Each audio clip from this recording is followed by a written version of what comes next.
ये दोस्तों बिहार बोर्ड के मैट्रिक के जो 10वीं क्लास का गणित का है जो प्रश्नावली 3.4 में दिया गया है विलोपन विधि और प्रतिस्थापन विधि से इस समीकरण के हल कीजिए और एक्स वाई का मान निकालिए। तो हम आप लोगों को इस वीडियो में विलोपन विधि से और प्रतिस्थापन विधि दोनों विधि से आपको इस समीकरण को हल करना सिखा देंगे। यानी आप इस वीडियो में विलोपन विधि और समीकरण से और प्रतिस्थापन विधि दोनों सीख जाइएगा। तो देखिए पहले विलोपन विधि से हल करते हैं। जो 1 नंबर क्वेश्चन दिया गया है वो लिखा गया है x प्लस वाई बराबर 5 और नीचे लिख देते हैं 2x माइनस 3y बराबर 4 है। देखिए तो ये इस तरह का क्वेश्चन दे दिया गया है। अब इसको हल करते हैं। समीकरण क्या है, समीकरण को फिर से रिवीज कर लीजिए। x प्लस वाई बराबर 5 और 2x माइनस 3y बराबर 4 है। तो विलोपन विधि में से करता है कि विलोपन का मतलब होता है किसी एक चर, दो चर वाला रैखिक समीकरण है तो किसी एक चर को हम लोग को विलोप करना है, यानी x को करिए या y के कीजिए। तो पहले अगर कोई बराबर होगा यानी कि घटेगा तभी कटेगा, तो इसके लिए पहले विधि होता है कि दोनों समीकरण में से किसी एक को होता है। देखिए इधर x है इधर 2x है, ये बराबर नहीं है, विलुप्त नहीं होगा, कटेगा नहीं घटेगा नहीं, तो बराबर करेंगे। अगर इस समीकरण 1 है तो इसको लिख देते हैं कि समीकरण 1 है और इसको लिख देते हैं समीकरण 2 है। अगर इस समीकरण में हम 2 यहाँ रख देंगे तो 2x हो जाएगा और घटाने पर कट जाएगा, तो एगो चर हम लोग का x विलुप्त हो जाएगा विलोपन, तब y का मान निकल जाएगा। तो पहले इसी तरह करते हैं, तो लिख देते हैं समीकरण 1 में 2 से गुना करने पर, समीकरण 1 में 2 से गुना करेंगे तो x प्लस वाई बराबर 5, ये समीकरण 1 में गुना करना है 2 से, तो ये 2 इसमें भी गुना होगा, 2 से x में गुना हो जाएगा तो 2x हो जाएगा और y से 2 में होगा तो 2y होगा बराबर, इससे इसमें भी करेंगे तो 2 से 5 में गुना करेंगे तो 10 हो जाएगा। ये बन गया अब समीकरण हम लोग का 3। तो देखिए यहाँ 2x और समीकरण 2 2x है यानी बराबर है, तो इसको हम घटाव जोड़ कर सकते हैं यानी कि विलुप्त कर सकते हैं घटाकर। तो आप देखिए कि इसके पहले हम लोग को घटाना होता है, जुड़ना, तो ध्यान देना होता है कि समीकरण 3 को और समीकरण 9 को, तो लिखते हैं समीकरण 3 में से समीकरण 2 को। अब ध्यान देना बात है कि घटाएंगे कि जोड़ेंगे, बहुत लोगों को कन्फ्यूज होता है। देखिए इसके पहले प्लस है और इसके पहले भी प्लस है, जब दोनों जगह का चिन्ह समान रहे यानी कि प्लस प्लस रहे या माइनस माइनस रहे तब हम लोग को लिखना होता है घटाने पर, तब हम लोग घटाते हैं तो घटाने पर। तो समीकरण 3 में से 2 को घटाएंगे, समीकरण 3 ये है तो इसको लिख देते हैं 2x प्लस 2y बराबर 10। अब समीकरण 2 कितना है, समीकरण 2 है 2x माइनस 3y बराबर 4, तो 2x माइनस 3y बराबर 4। घटाने पर बोले हैं तो घटाने का नियम होता है कि हम लोग को यहाँ पे जहाँ चिन्ह है वो आपकी बदलती है। यहाँ पर प्लस था तो यहाँ माइनस हो गया, यहाँ माइनस है तो यहाँ प्लस हो जाएगा, यहाँ माइनस है यहाँ प्लस है तो यहाँ माइनस हो गया। जब 2 में से 2x घटेगा तो ये ख़त्म हो जाता है। अब 2y में से जो प्लस है मतलब इसको जोड़ना होगा, तो 2y और प्लस 3y यानी कि 2y और 3y जुटेगा तो ये हो जाएगा 5y। अब बराबर ये 10 में से 4 घटेगा तो 6 होगा और y के मान हमको सिर्फ चाहिए, तो ये 6 इधर और y इधर नीचे आ जाएगा, तो y अभी तो हल होगा नहीं, तो y का मान हम लोग का निकल के आ गया है 6/5। अब हमको y का मान आ गया है तो हमको x का मान भी पता करना है, तो समीकरण हम 1 में y का मान रख देंगे तो x का मान निकल जाएगा, तो उसको अब हल कर लेते हैं। तो देखिए फिर लिखते हैं पुनः, इसी तरह मैट्रिक में के एग्जाम में, फाइनल एग्जाम में भी इसी तरह का सेम भाषा के साथ लिख करके और बना सकते हैं, पूरा नंबर मिलेगा। तो इस तरह देखिए ये है पहला समीकरण, लिख देते हैं समीकरण 1 में y का मान रखने पर, तब समीकरण 1 को यहाँ पहले लिख लेते हैं x प्लस वाई बराबर 5, जहाँ x है उसी तरह रह देंगे, प्लस है तो प्लस, y का मान जितना है यहाँ रख देते हैं तो 6/5 और बराबर इधर वाला 5। ये प्लस में 6/5 है, उधर जाके माइनस में हो जाएगा तो x का मान होगा 5, ये माइनस ये वाला प्लस है और इधर 6/5। अभी दिखाई दे रहा है इसके नीचे कुछ नहीं तो एक छुपा है, तो इन भिन्न के घटाव पहले बना लेते हैं तो x के मान निकल के आ जाएगा।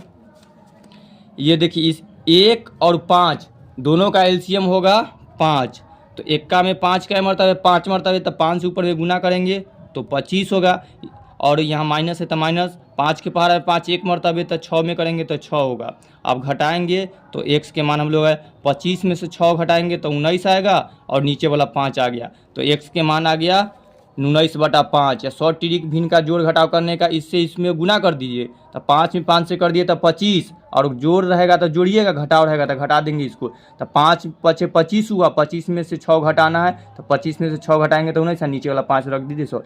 अब इसको लिख देंगे कि x का मान और y का मान कितना आया, तो x का मान आया 19/5 और y का मान कितना आया 6/5। तो ये आप लोग का आंसर हो गया। ये था विलोपन विधि। विलोपन विधि में पहले हम लोग एक को विलुप्त किए, एक चर को, तो इसके लिए हमको बराबर करना होता है, किसी को कीजिए, और बराबर करने का तरीका है कि उसमें गुना करके, तक जितना से बराबर रहेगा तो गुना कर देंगे, और समीकरण एक में दूसरे बराबर दोनों किए हैं वो दोनों सेम सेम रहेगा, तो घटाने पर तो घटा लिए, और यहाँ पर सेम अगर चिन्ह हो गया तो +2y है, +3y जुट गया, 5y इधर वाला घट गया, तो y का मान 6/5 आ गया। फिर पुनः समीकरण 1 में y का मान, जो y का मान था, ये समीकरण 1 है, x + y = 5, यही समीकरण 1 है, इसमें रख दिए हैं। और यहाँ फिर वही लिखे, ये अलग से नहीं आया, कुछ लोग कन्फ्यूज आते बच्चे कि x + y = 5 कहाँ से आया, तो ये x + y समीकरण 1 है, ये लिखे थे यहाँ, तो इसका मान रखे तो ये निकल के आ गया। तो इस तरह से आप प्रतिस्थापन विधि आप सीखते हैं, विलोपन विधि सीख गए। इसी क्वेश्चन को अब हम लोग बनाते हैं प्रतिस्थापन विधि से, जिसमें यही करने के बाद नंबर भी x y का मान समीकरण सेम आना चाहिए। तो फिर क्वेश्चन को लिख लेते हैं। क्वेश्चन है x + y = 5 और 3x नहीं है 2x - 3y = 4। ये क्वेश्चन है, इसको बनाना है प्रतिस्थापन विधि, या कभी कभी प्रतिस्थापना विधि भी लिख देता है। तो इस विधि से इसको अब हम लोग हल करते हैं। इसमें देखिए प्रतिस्थापन में होता है कि किसी एक को करके पहले पदों में लिख लेते हैं, किसी एक पद में, देखिए एक पद यह है, एक दो पद है, x और y दोनों के पद में है, तो लिख लेते हैं। तो ये भी समीकरण 1 है और ये समीकरण 2 है, तो इस तरह इसमें भी मान लीजिए। तो समीकरण 1 से पहले हल करते हैं, तो x + y = 5 है, तो इसमें बस इधर वाला x को इसी तरह रहना चाहिए, बराबर लिखिए, और ये 5 लिखिए, और ये इधर प्लस है, तो ये पूरा y को हमको उधर लेकर जाना है, तो -y हो गया। तो ये एक हो गया, x बराबर इतना आ गया। तो यहाँ पर लिख दीजिएगा शॉर्ट में समीकरण 1 से, तो समीकरण 1 से किए, फिर लिखिए समीकरण 2 से, तो समीकरण 2 ये है 2x - 3y और बराबर 4। इसको भी हमको x के पद में लिखना है, क्योंकि यहाँ x के पद में लिखे तो इधर y को इधर पहुँचाए हैं, तो इस वाला भी y को उधर पहुँचाना, यही नियम दोनों में करना है। तो 2x उसी तरह लिखिए, इसको नहीं कुछ कीजिए, बराबर का बराबर लिखिए, ये 4 लिखिए, और -3y उधर जाकर +3y हो जाएगा। अब सिर्फ हमको x का मान चाहिए, इधर 2 भी है, तो सिर्फ x लिखिए, और ये 4 + 3y लिखिए, और ये 2 नीचे रख दीजिए, तो x का मान ये आ गया। देखिए यहाँ x बराबर इतना है और x बराबर इतना है, तो इसके बराबर ये है, तो इसके बराबर ये है, तो x और x तो दोनों सेम है, तो ये दोनों को ना लिखते हैं, बस इतना बराबर इतना हम लोग लिख लेते हैं।